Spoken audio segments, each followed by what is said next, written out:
नमस्कार सर्व शेतकऱ्यांना अत्यंत महत्त्वाची सूचना आहे। जे पण सिंदफणा प्रकल्प आहे, सिंदफणा नदी काठचे जे गाव आहेत, सवसवाडी झालं, चौरवाडी झालं, गोमाळवाडा झालं, सिंदफणा झालं, चौरवाडी झालं, या सर्व नागरिकांना सतर्कतेचा इशारा आहे। कारण जी सिंदफणा नदी आहे तिने आपली पातळी ओलांडलेली आहे, कारण गावामध्ये पूर्ण पाणी शिरलेलं आहे। नागरिकांना तिथलं एक माझं आव्हान आहे की त्यांनी आपल्या सुरक्षित ठिकाणी जाऊन बसावं, सुरक्षित ठिकाणचा सहारा घ्यावा, कारण पाऊस भयंकर झालेला आहे। सिंदफणा प्रकल्प तर फुल झालेला आहे, त्याच्या सांडव्यावरून पाणी भयंकर असं पाणी चालू आहे।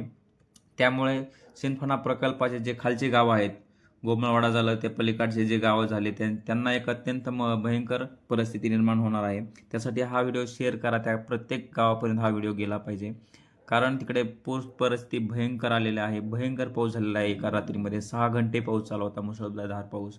कारण ढगफुटी वातावरण झालेलं होतं, कारण पूर्ण गावातील लोकांनी अक्षरशः जागून रात्र काढलेले आहे। चौरवाडी झालं, सवसवाडी झालं, इतर सिंदफणा नदीवरच्या काठावरच्या लोकांना झालं, काही पाणीचं सवसवाडीच्या काही लोकांनी तर घरामध्ये पण पाणी शिरलेलं आहे। त्यांनी आपल्या सुरक्षित ठिकाणी सहारा घ्यावा, त्यांनी आपली सुरक्षित ठिकाणी जाऊन बसावं, कारण पूर्ण परिस्थिती भयानक आहे। हा व्हिडिओ शेअर नक्की करा त्यांच्यापर्यंत, त्यासाठी माझं आव्हान आहे, हा व्हिडिओ शेअर नक्कीच करा।